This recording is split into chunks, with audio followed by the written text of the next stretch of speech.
Welcome to the Painter's Dialectic. I'm your host, Josh Green, an artist and art educator living in New York City. And today we're going to talk about the studio, the place of creation. And I'm going to be joined today by my friend and fellow artist, Kenny Jordan. Me and Kenny have been friends and critiquing each other and helping each other progress in art for the past decade. And our conversations are always really rich and meaningful. And I would like to share that with you all. Me and Kenny will share how we think of the studio, and not just the physical studio, but the mental studio and beyond, how we bring that creative mindset throughout the day. And we will discuss these ideas in a very casual way. We're just having a friendly conversation, and we hope that we're able to show how meaningful and rich the studio is for us. I'd like to introduce to the show my good friend Kenny Jordan. He is an incredible artist. He's working on the Gulf Coast, mainly in New Orleans, and he exhibits in museums in that region. And he also takes part in art auctions. And Kenny is developing his own personal uh, education system, his art education system. And here's Kenny Jordan. Hey, how we doing, everybody? All right. And so today we're going to talk about the studio. The studio has been a stable of creative process for centuries. From the humble workshop of the artisan to the modern day atelier, the studio is a space of creativity and mastery. Throughout history, the studio has evolved and been given many different names, but its purpose has remained the same, a place of creation. All right. So, historically, the studio was run by a master of the craft. It didn't have to be painting or drawing or sculpting or whatever. Uh, there was master architects, master masons, master soap makers, weavers, whatever. They ran a studio, an atelier, a bottega, whatever you want to call it. And typically, families would send their kids to work with these really prominent masters and would pay them a lot of money. And these students were called apprentices. And they would live in the home of the master, and they would not receive any pay in exchange for their education. And they'd do all the work needed to maintain that studio. And a period of maybe 5 to 10 years, that apprentice would gain enough skill to become a journeyman throughout the country, city to city, practicing in other studios of masters for paid wage. And once a journeyman gained enough skill, they would produce their masterpiece, right? That's where we get the word masterpiece. And the guild in that city or town, you got a lot of noise coming through? The guild in that city or town would accreditate that journeyman and make them a master, and they'd be embraced by that guild, and they can now open their own studio and take on apprentices. And this just helped regulate the standards of production in the city. But during the Renaissance era, when these guilds gained a lot of political sway, um, we saw that a lot of the aristocratic people were becoming masters.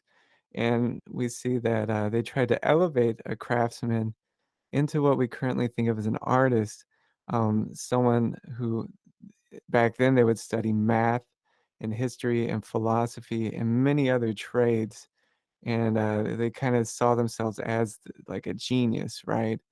Um, and then as we move forward after industrialization and everything, after it became abstracted from the craft and means of production, the artist became how we think of an artist today, and the studio how we think of a studio today, as an individual going into the space, being creative, doing something that only they can do, right? So that's kind of the trajectory of it. Um, and today, me and Kenny are just going to talk about our personal experience of the studio, how we think of the studio. Um,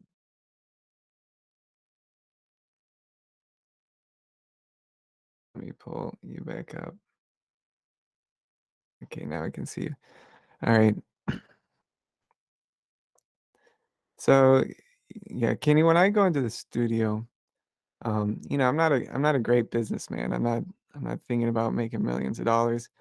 Mainly, I'm just withdrawing from the world. This is my space. It's kind of like a bedroom, you know. It has that intimacy of a bedroom, but it's also a place I invite people and a place I do business, and so it's a very complex space.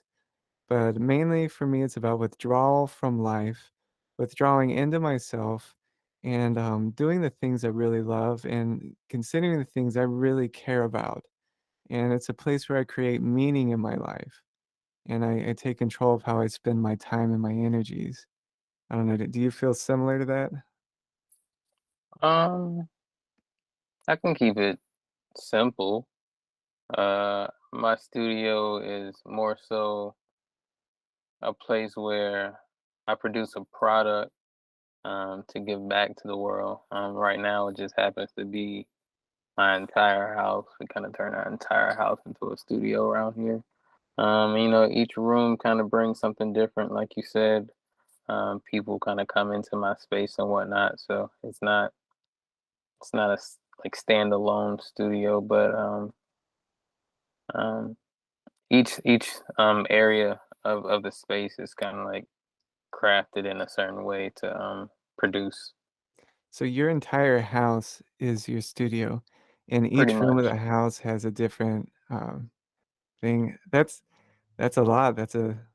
So how does it feel to live in your studio, and how do you use your house as a studio? Um, how about this? I can talk about the restrictions, I guess. Just the other night, Susie and she was like, "Hey, leave that outside the bedroom."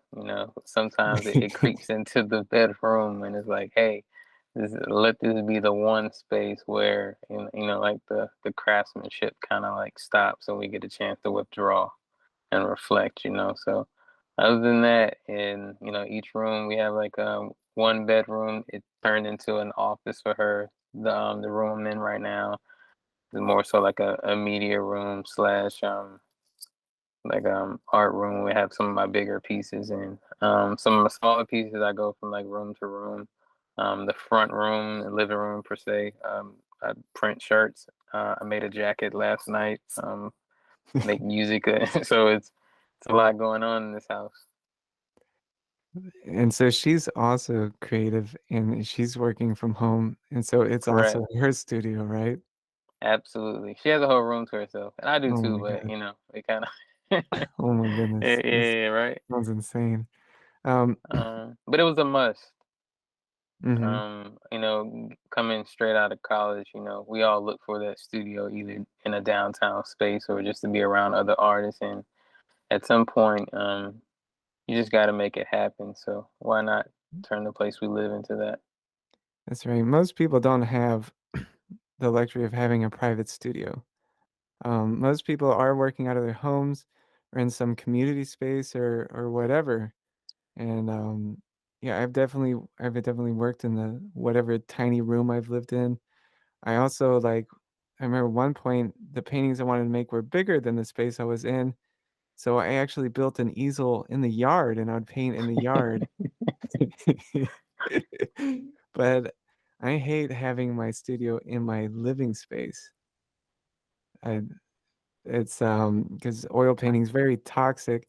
I remember cleaning my Mm. brushes in the sink that I clean my dishes in, and I'm like, I don't know if this is healthy or if you varnish something and you gotta live with that, you need just an old room that you Yeah, can destroy, that nothing in there matters, or all your clothes are covered in shit, all your stuff's covered in paint.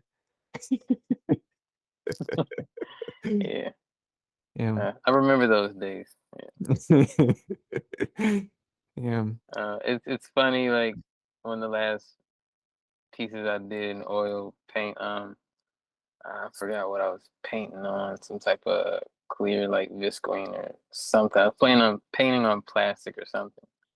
And it was when I tore my Achilles, and it was in the front room, and I just had to paint. So I was washing those brushes out in the front sink, and ran out of oil. I used like cooking oil. It's Oh crazy. my god. Don't say that. Don't say you use cooking oils on air. Hey, Oh hey, that man. that piece sold.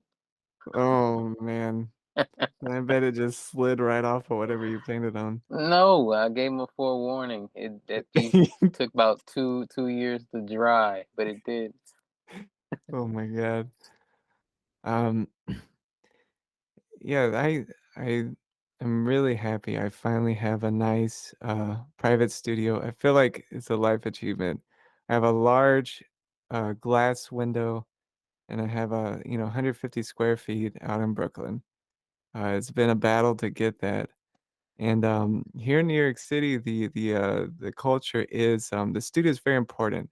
If you want to be taken seriously, you must have a private studio, and there's a culture of studio visits. Mm, You invite other artists to come to your studio, and they invite you to come back. Sometimes you bring gifts. This can become very theatrical at a higher level where you're deciding which paintings you want to show, which ones you want to be peeking out, which ones you don't want them to see, what books are out. People get really wild. People get really wild and intense. And also, you're inviting curators, art advisors, gallery owners, whatever, into this space. And they judge you on the space. There's a saying here that if the studio's too clean, don't trust them. mm. So that's one. They can tell that you're putting on a show. If it's too clean, it's not authentic enough. People want to walk in and they want the bottom of their shoes to be covered in paint when they leave. That's the Really now. experience. Yeah.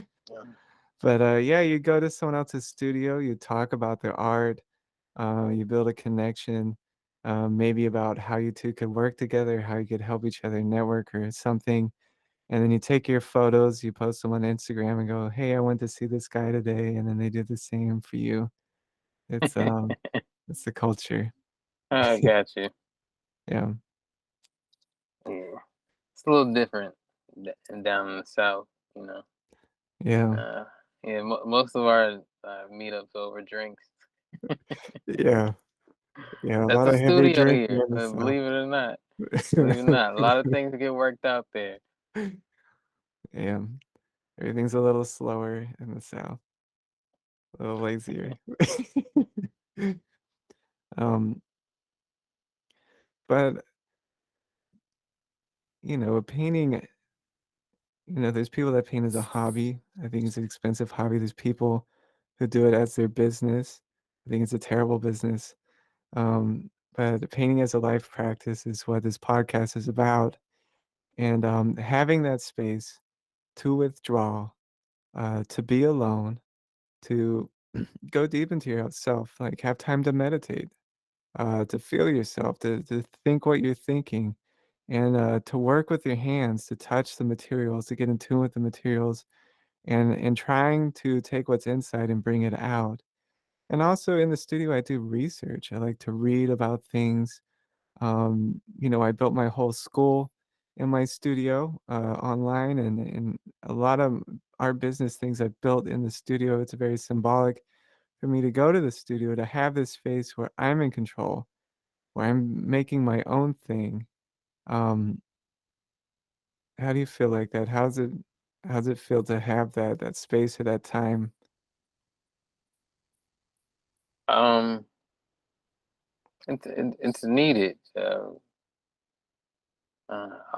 All types of reflection is needed, but it's really good when you kind of just reflecting on creativity. I think that's the one thing that studio practice brings is you're able to reflect on what you can push out into the world, and it's a good space for materializing um, things you receive from like shadow work in a sense.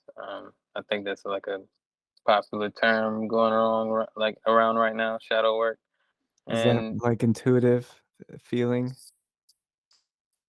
um Yeah, some people like to say like traumas or, like being Oh, aware of things that kind of come up, misconceptions, misinterpretations, decisions that you made that, kind of come about again that you can fix or have another go at it. So I think the studio is a good place to reflect on working out those type of things because it does lend intuitive mind when working. It's mhm. you know why you did something. So Right, yeah, catharsis, that needed emotional release. Um, yeah, you have to have a space where you can be alone and it's not a critical space, it's not a space of judgment to be creative. You have to have, that freedom to do things and not be judged and, to be wrong, to make mistakes, and, to also have peace of mind. And once you have that peace, once you have that calm, you can go deep into your mind, like in particular what Kenny's talking about, and feel things that are still hurt, feel emotions that you maybe repressed throughout the day or that you put back, and you can get that emotional release. Um, that's not really what my practice is about, but I see a majority of people using it for that. A lot of poets use it for that. A lot of musicians. I see it like open mics. It's very cathartic. But, going in there and yeah, feeling those things until you kinda heal it, right? yeah. I mean, and it doesn't have to be like the negative aspect of like shadow work. It's just to be what you present every day and what's behind it. Things that follow you like. Uh, but yeah, definitely in the poetry scene, that's what you get a lot. You Mhm. know what I mean? So I can deal with that a little bit, but I think Yeah, it's awesome though. It's very creative. You always have something to pull from in mhm. that space, and that kind of that travels with you. That's like an ongoing studio all day, every day when you're in that space. Right. Yeah, and then another thing you pointed out, it sounded kind of like, you're talking about the ego there. Maybe a way to, get out of, narratives that you have going for yourself or social narratives that you have to hold during the day and cultural games you have to play. You can have a time to reflect on this mask you're wearing, this paper person that you have to play during the day, and you can get back to your real essence, the core of you behind all the stuff that you built when you're a child to, fit into your family or fit into your community or whatever, and I think most people who don't have art, they never even realize that, that paper person that they made, they think that's the real person. They completely forgot who they were, um, when they were a child. Absolutely. Uh, and I mean, it kind of lends to like having a mental studio because as long as you can kind of see your practice as an art form, you can attain and grab things from that space. Yeah. Now this maybe might get a little meta, but, you know, there's a point with my students where they start realizing that even in not very creative artwork, just academic exercises, it becomes very psychological, and they start confronting themselves as they work on their art. Um, it takes a lot of emotional regulation to do academic work. It takes a lot of patience. It takes a lot of focus. And as the projects get more and more intense, it demands a lot from you. I was talking with a student today about how he has to think about how he composes his whole body and his breathing to be able to do this artwork correctly, right? It takes intense control. And after you work for a while, you do kind of develop a mental studio, a space. You get in touch with different mindsets. Like, my academic mindset from very rigorous painting is highly logical, highly focused, linear. I'm able to really construct things in here. But I also have a mindset that is highly intuitive, right? I think that's what you're talking about. Intuitive feeling, where I can dump all the judgments and criticality, and I can just let things pour out of me. And it's always surprising about what comes out. It surprises myself. Um, and so you have a physical studio and a mental studio. There's a correspondence there, right? Correct. Definitely. Um, I don't know that correspondence kind of becomes your tool at some point. Yeah, and there's times, you know, there's times in my life and in a lot of my students' lives, who are trying to get into art, where you you just can't make art. Um, you you're burdened financially, or there's just a shit storm in your life, and you can't make art, and it's painful to be away. And I remember that would really get to me. 'Cause, you know how I am. I'm highly ambitious. I can't ever just take a break. I gotta be working on stuff, right? And so for me to not be able to continue my plans is horrible. But I came to a realization that, fixing these things, fixing my financial situation, moving, getting a whatever, doing the daily stuff I have to do, that was also painting, right? Yeah, Those absolutely. I had to create those financial situations so that I could create. Those things support the studio. But also in those times of scarcity, I found that I can make a studio anywhere. Like I could pull out my sketchbook on the train and go into that mental studio and put things out there on the sketchbook while I'm on the train to my job. Or you know, in my bed before at night I used to do little automatic acrylic paintings before I went to bed. Just these little 50-cent cardboard canvases I paint on, and that made me feel so much better. And a lot of those ideas I had during that time became bigger words once I got a studio. I don't know. Do you have a similar experience with your mental studio?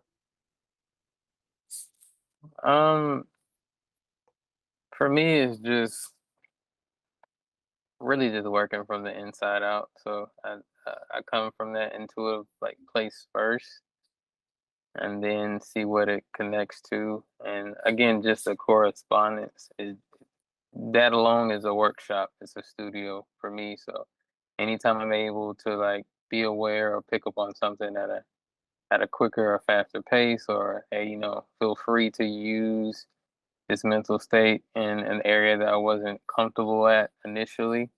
To me, that's an expansion. And then I kind of, what comes from there happens to be like different genres of like art.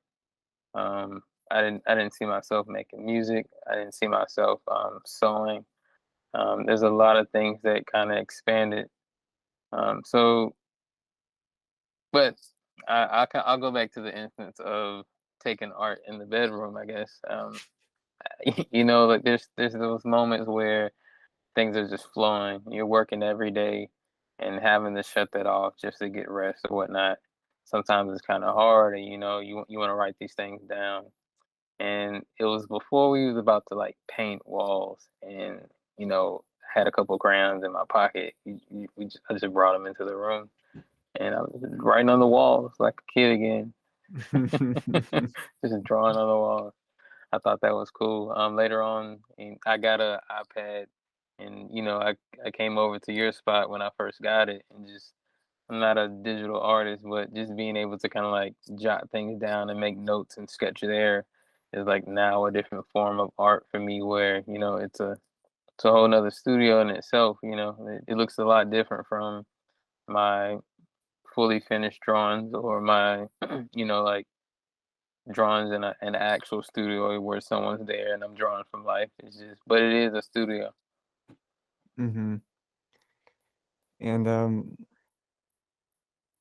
I think once you build this mental studio, Something that you said is you're talking about working with other mediums like sewing and things like that.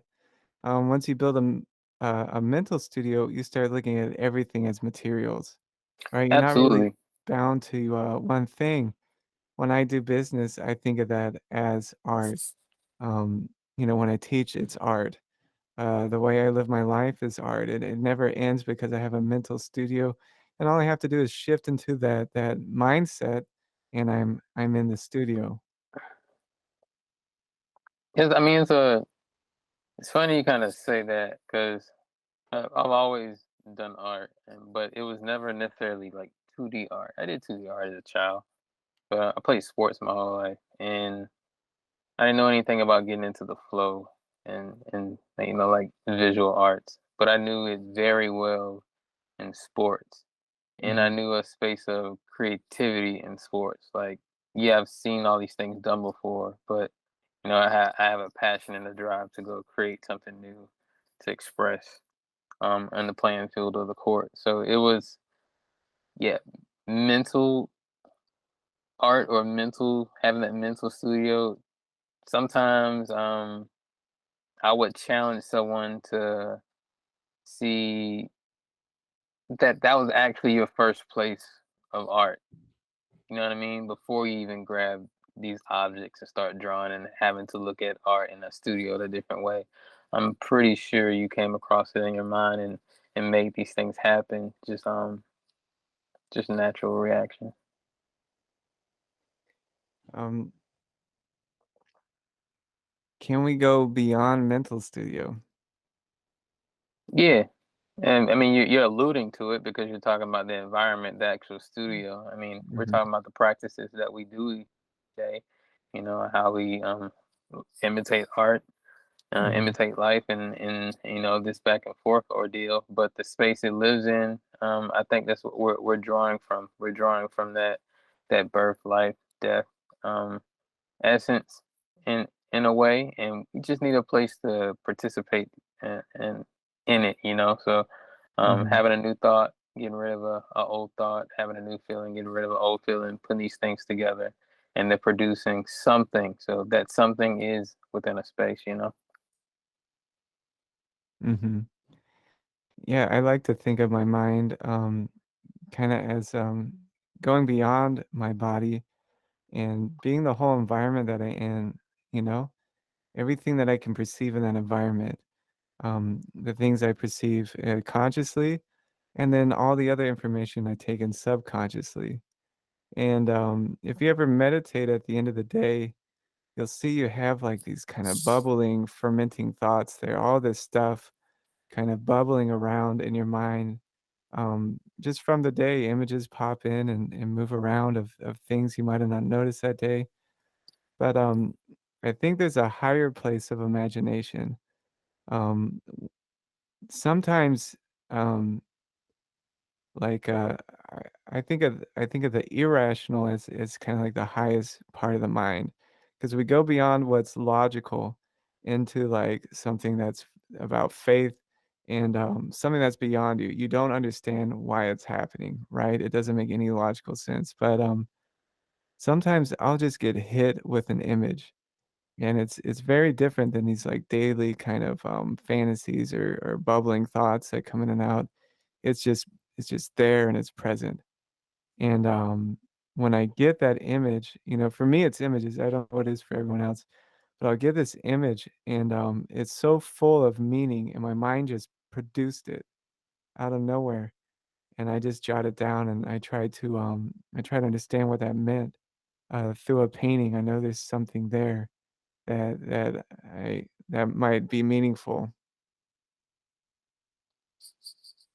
What do you? I mean, it's happening in your mind if it's an image. What do you mean if that it's going beyond the mental space? Um, oh, damn, you're putting me on the spot now. Let's see. Well, it's something to think about.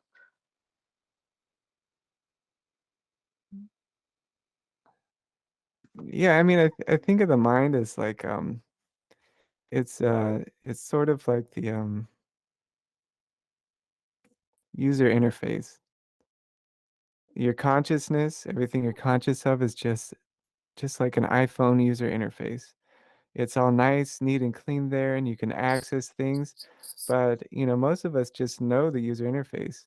There's this whole complex iPhone behind the user interface, right? This whole machine that we have no idea how it works, you know?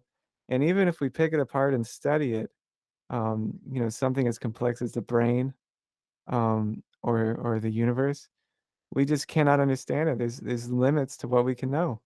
There's limits to logic, and I think so. Getting beyond that kind of user interface of the mind, we're going beyond a mental studio into something highly irrational and faith based, and it draws from everything, right? Everything you've experienced in your life, and sometimes your brain just has these outputs like that means something to you that you can't access through the user interface, right?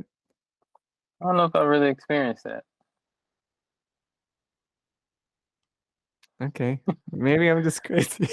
No, no, what do you mean? That's your experience. That it is what it is. That's what you're experiencing. Um, I guess if I go beyond an interpretation of something, I'm just gonna see it as time. So, one moment contracts, is gone. The next moment comes. That moment linked to another. It just happens to be an expansion of a moment. So I think every day, every new day brings another experience, and which means that we're traveling in another space. So that next space, whether it's connected or not, could spark a mixture, and you interpret it with a vision. Mhm. So there may be some visions that you may not receive right now until later that could connect all the way back to your childhood at some point. So Yeah. and being able to hold that for a period of time, I think that's when the initiation of faith in your creativity comes in. So I'm pretty sure these moments happen to a lot of people, but to be able to like sustain yourself for longer than a couple seconds, or actually develop the discipline to see these images, or capture these things, or just for a moment of time, um, happens to be the essence that we try to draw upon. Yeah.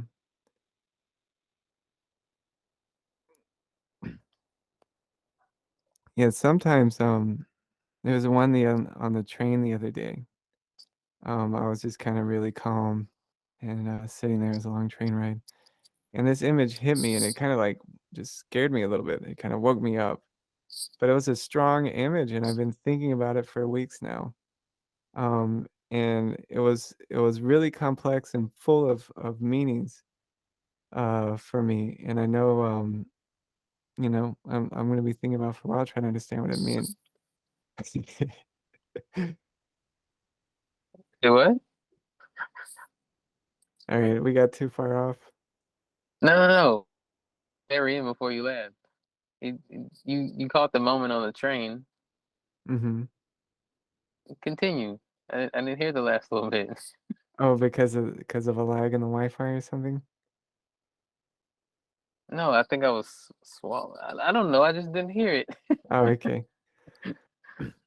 But yeah, I was really calm, you know? Mm-hmm. I wasn't thinking anything, just a clear mind, sitting on the train. I've been sitting there for a while, and, nothing exciting happening on the train, and, yeah, I just got hit with this image. Um, I can tell you what it was. I don't know if this gets too weird or not, but, it was like a cloud wall, and the cloud opened, and there was a light, and there's this really weird plastic Jesus.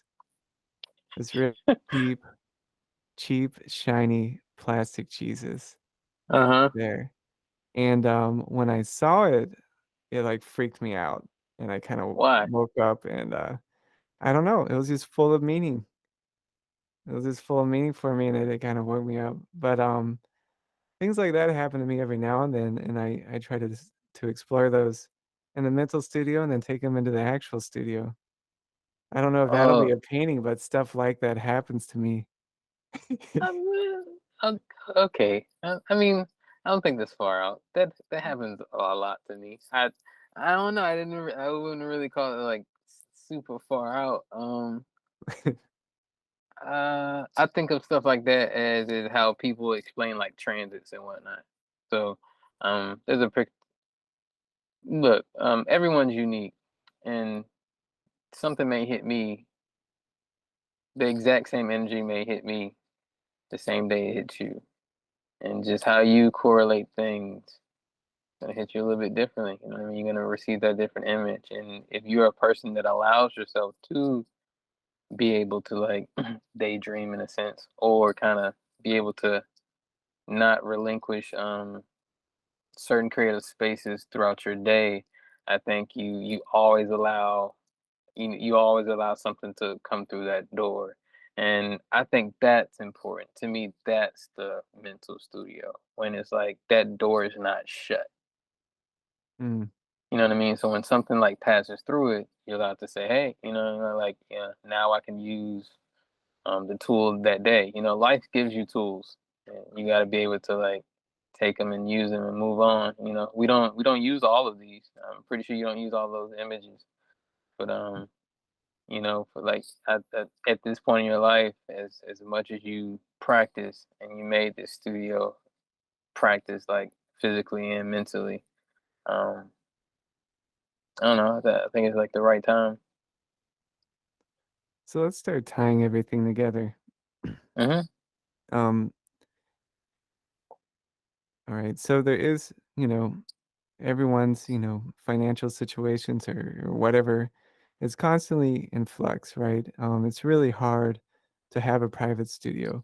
If you can't, you work in your house or wherever. If you can't even work in your house, you can find little moments in the day to be creative, whether it's in your car before you go into work or on the subway or whatever. You can find little moments to be creative. And you can eventually set up a mental studio, a whole mindset that you can shift into throughout the day to withdraw from the world. And like Kenny just said, open up to intuitive feelings. um, Allow yourself to be creative in your mind, to build things in your mind, or to I mean, what Kenny's talking about is almost kind of like chemical reactions in the body according to what's going on in the environment. The whole mix of things for the past week corresponding together, and just feeling that and doing something with it, right? That you could eventually build into something physical, right? More like a tide. A tide. Yeah, you got high tides, low tides. All tides are different. You got to be at the shore to kind of track these things in a sense, or you don't. If you're able to like understand when things come and go, um, we're all like more percentage of water than anything. If you can kind of get into that fluidity or that fluid state, um, also with your mind, you can catch these things. So it's not always a feeling. Some people don't receive in feeling form. Some people just receive it in a logical state. You got people that are awesome at mathematics, and they're not going to give you an image. They're just gonna go out there and do it. You got some people that just like get a surge of energy and just produce. You know what I mean? And someone else that has like a creative eye can watch and be like, man, you do that in an art form. And then you have some of us that are in this art world, in this visual art world, where we do receive things as visions or emotions and feelings and whatnot. But it's just we're within an atmosphere, and if you're jumping to that place of these different types of studios, you got to be able to catch the current. You got to be able to ride the current. And you got to understand when you're talking about jobs and we don't have the proper space to, create sometimes. Um, you got to know how to like, you know, build a sufficient space to withstand the current. You know what I mean? So your know-how, your ability to do all these things will ultimately tap you into expanding your studio and your practice in general. Yeah, so for everyone out there listening, I hope that you make a studio, whether it's a physical one or a mental one, a space to withdraw from life, all the nonsense, right? All the nonsense in this world, all the stupid games and power games and struggles and circumstances. Just a space to withdraw into yourself, to get in touch with yourself, to feel the feelings you're feeling, to think the thoughts that you're thinking, to feel the day, all the things that are in flux. And so for everyone out there listening, I hope that you create a space, a studio, whether it's a physical one or a mental one, to withdraw from the world, to withdraw from all this nonsense, all this stress and pressure and power systems, um, and go into yourself and get to know who you are. Get to know who you are before you die. Get to know what you feel, what you think, what you believe in, what you care about. And when you give yourself that time, you can not only like build artworks, but you can craft yourself and you can craft your life. You can transform. That's the mental studio. And that's the work that you can do if you create that space for you. Art does one thing very well, and that's allow you to create a new possibility. So if it's not present for you, art allows you